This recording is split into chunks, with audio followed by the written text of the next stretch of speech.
If you looked up Charlie Kaufman in the dictionary, what would the definition be? More than any other American screenwriter and director of the 21st century, Kaufman has crafted a body of work that qualifies for its own adjective. There's a lot to say about the sneakily cerebral, brazenly postmodern comedies he's signed, like Being John Malkovich, Adaptation, and the Oscar-winning Eternal Sunshine of the Spotless Mind. But it might be quicker to just call these movies Kaufmanesque. The only thing stranger than Kaufman's work is the fact that at this point he qualifies as a household name rather than a Hollywood anomaly, occupying a space somewhere between a reliable brand and a cult hero at the bleeding edge of the mainstream. It's probably a coincidence that Kaufman has emerged with two major works in a year when film culture is dealing with unprecedented anxiety. Nevertheless, the writer's new epic-length novel Antkind and his Netflix adaptation of Ian Reid's acclaimed novel I'm Thinking of Ending Things both feel uniquely tuned to the present moment. I'm Thinking of Ending Things is a novel with a complex, even Kaufmanesque view of human psychology. The movie version takes major liberties with Ian Reid's source text, a similar process to the one satirically dramatized by Kaufman in his semi-autobiographical script for Adaptation. And yet, the film also transcends traditional ideas of faithfulness to arrive at something genuinely original. An adaptation that's at once identical and different, funny and grueling, and most of all, a sad and frightening examination of interiority. Both Antkind and I'm Thinking of Ending Things are cerebral works which lack easy definition. And so for this Ringer video essay, I thought I'd try to look at Kaufman's work as a game of word association, in search perhaps of a dictionary definition of Kaufmanesque. I've chosen 8 words that I think combine to create a portrait of the artist, and just for fun, I'm thinking of ending things each time with a Y, the right letter for a filmmaker whose movies can't seem to help but ask existential questions.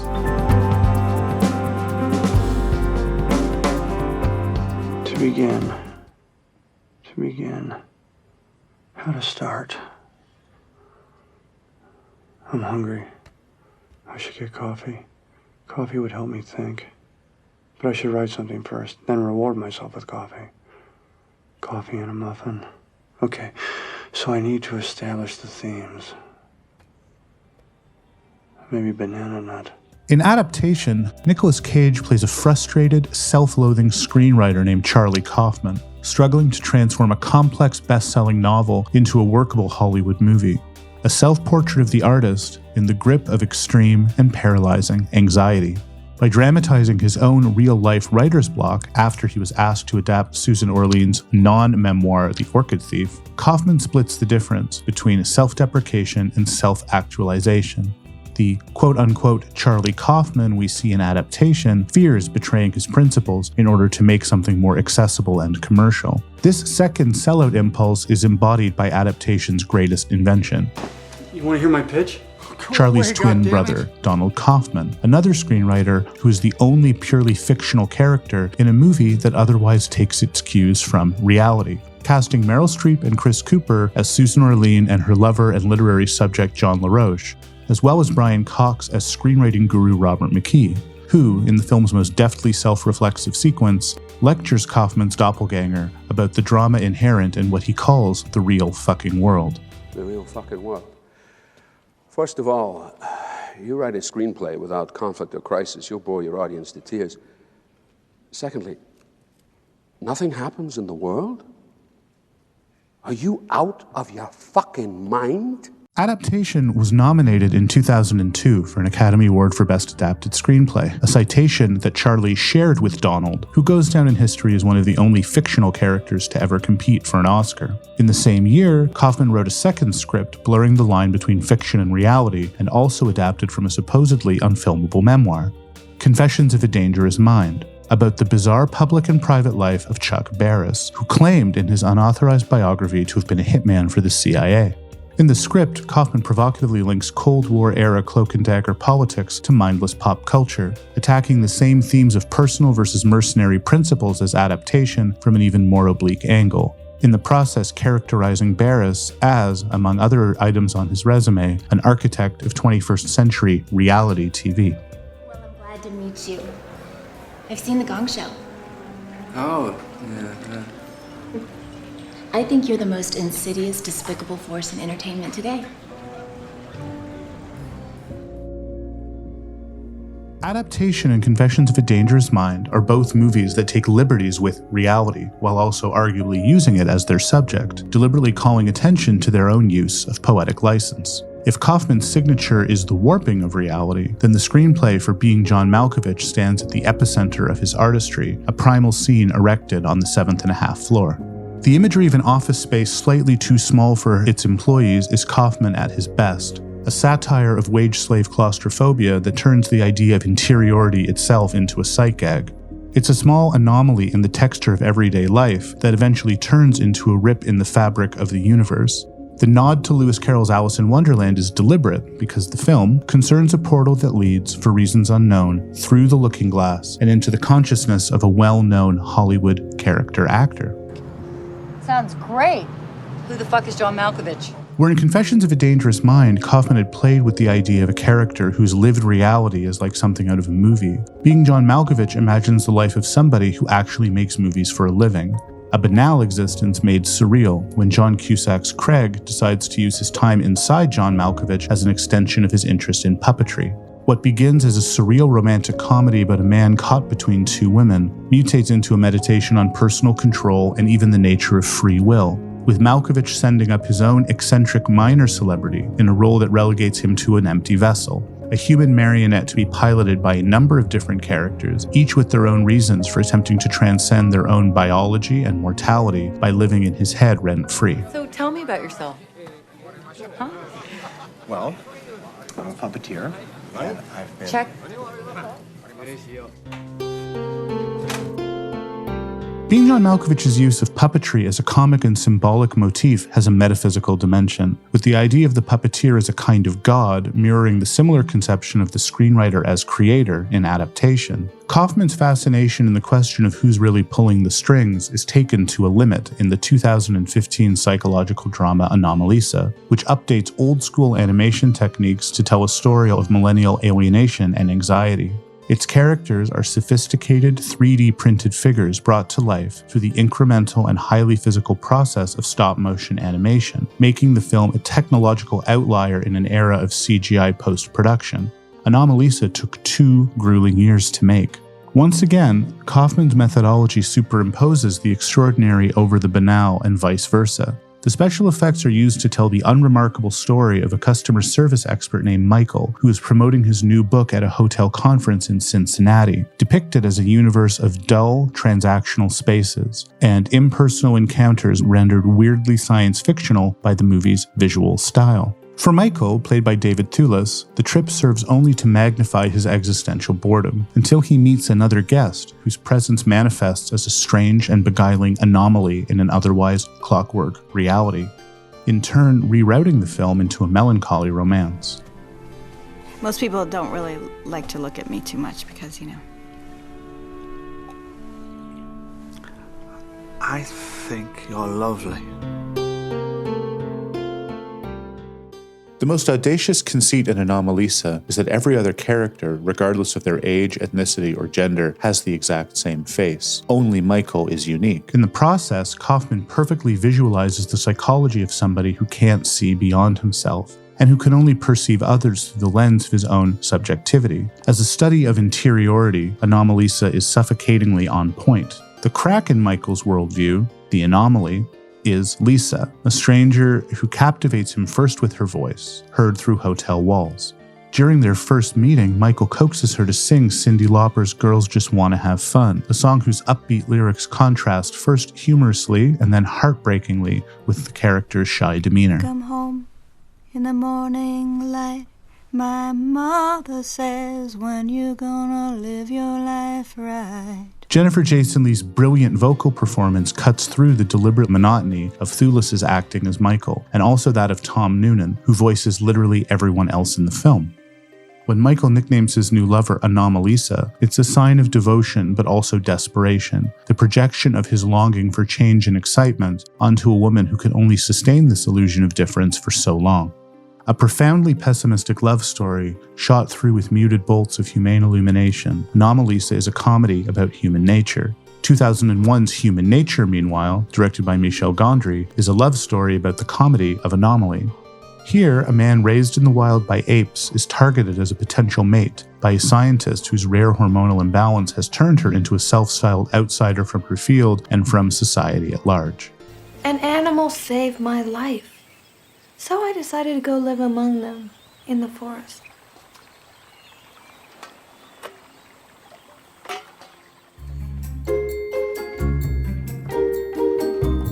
Human Nature ends with an excerpt from a 13th century text about intuitive cognition, but its message is as primal as the Bloodhound Gang's Bad Touch. It is, at its core, a movie about doing it like they do on the Discovery Channel.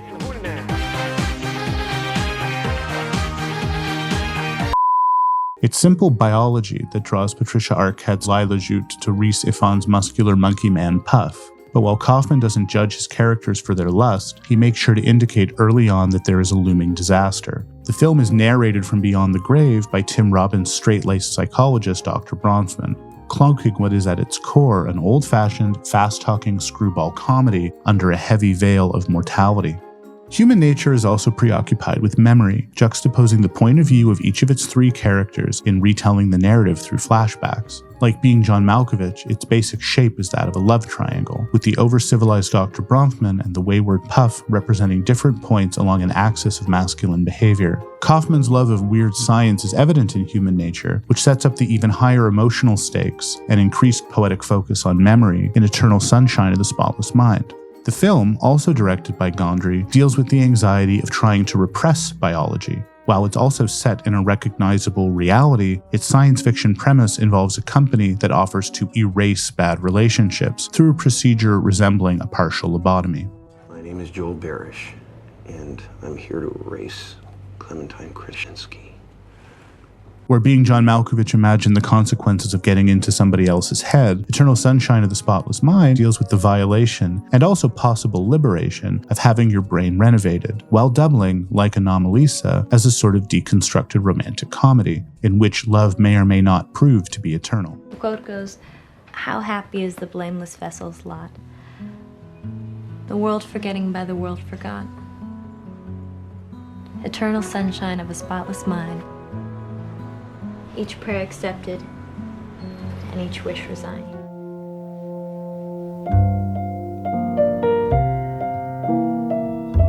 The self-selecting candidate for a spotless mind in Eternal Sunshine is Joel, played in a career-best performance by Jim Carrey as a mild-mannered guy suffering after his separation from Kate Winslet's tempestuous Clementine. When Joel learns that Clementine has hired the scientists from Lacuna to erase all traces of him from her memory, he decides to fight fire with fire, signing up for the same treatment, at which point Kaufman and Gondry replay the couple's relationship in fractured, oblique reverse. They begin at the end, and then move backwards and forwards at the same time towards its blissful beginning. The structure is borrowed from Harold Pinter's play Betrayal, but Kaufman is ultimately less interested in the question of why love goes bad as he is in how we mythologize and idealize our own selves and others, filtering experience through interiority. The drama in the film comes from Joel's subconscious struggles to stop the erasure and hold on to the version of Clementine he remembers from their best days together. Not so much to save them as a couple, but to preserve his own sense of emotional equilibrium. Too many guys think I'm a concept, or I complete them, or I'm gonna make them alive. But I'm just a fucked up girl who's looking for my own peace of mind. Ingeniously plotted and staged by Gondry in a pop surrealist style capturing the fleeting sensations of a daydream, Eternal Sunshine of the Spotless Mind may be Kaufman's best and most intricately written script. In 2005, it received the Academy Award for Best Original Screenplay. The film's success was expected to open industry doors for Kaufman, but he failed to develop a bizarre comedy called Frank or Francis into a feature film. Over the years in interviews, he's talked more about compromise and frustration than he has about catharsis or triumph. Having worked effectively with both Jones and Gondry on 2 movies apiece, Kaufman was inspired to try and direct a film of his own, cramming as many of his ideas and obsessions as possible into a story of an artist who is at once liberated and entrapped by his ambition, which is not just to make art imitate life, but to replace it.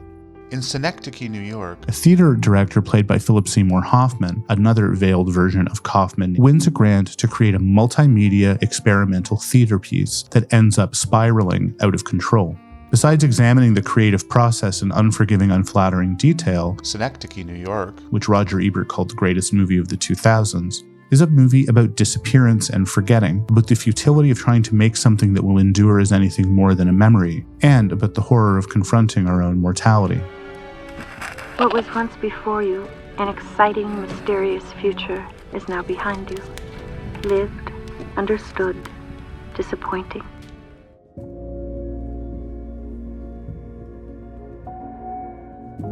Of all of Kaufman's scripts, Synecdoche, New York is the most explicitly about death and dying. As Caden's theater project drags on for months and then years, he becomes keenly aware that the more he produces, the more he's losing time, both for the project and also in terms of his own biologically determined lifespan.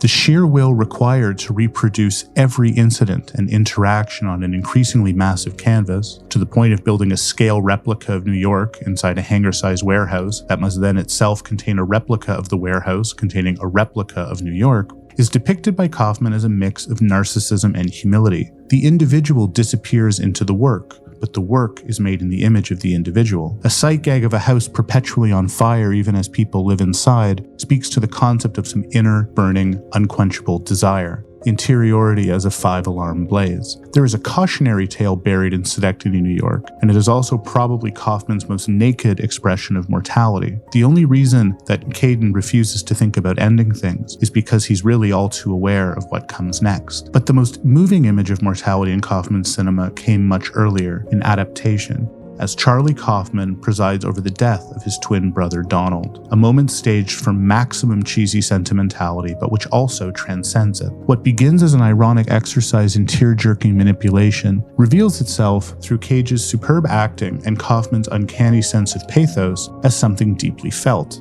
It shows the fear and acceptance that can come with losing a part of yourself, anxiety mixed with benign resignation. Imagine me and you, I do. I think about you day and night. It's only right to think about the one you love and hold you tight. So happy together. Look at me. Imagine me and you. I do.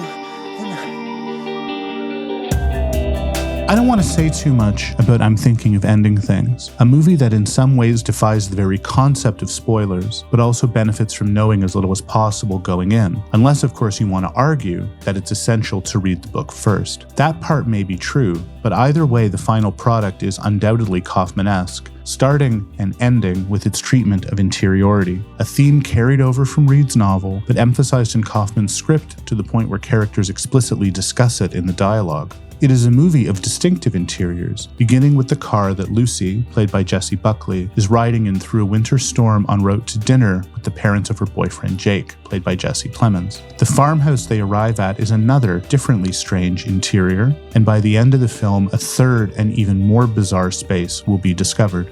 By shooting the movie in a cramped vertical aspect ratio, Kaufman visualizes claustrophobia, while Buckley's remarkable performance suggests a woman holding a lot in. Lucy can't seem to get out of her own head, and the question of what we're really watching and from whose point of view remains unstable throughout. I'm Thinking of Ending Things is a movie that makes you feel trapped, which means it's very much in Kaufman's sweet spot, but it's also in its own way rather spacious. You could say it's a movie about anxiety, or a movie about reality, or about biology, memory, mortality, or anomaly, and you'd be correct. Maybe it's not a movie about puppetry. What one of the lessons Kaufman's movies teach us is you can't have everything. Not that this stops people from trying. Anyway, I'm thinking of ending things now. Hope you enjoyed and sound off in the comments.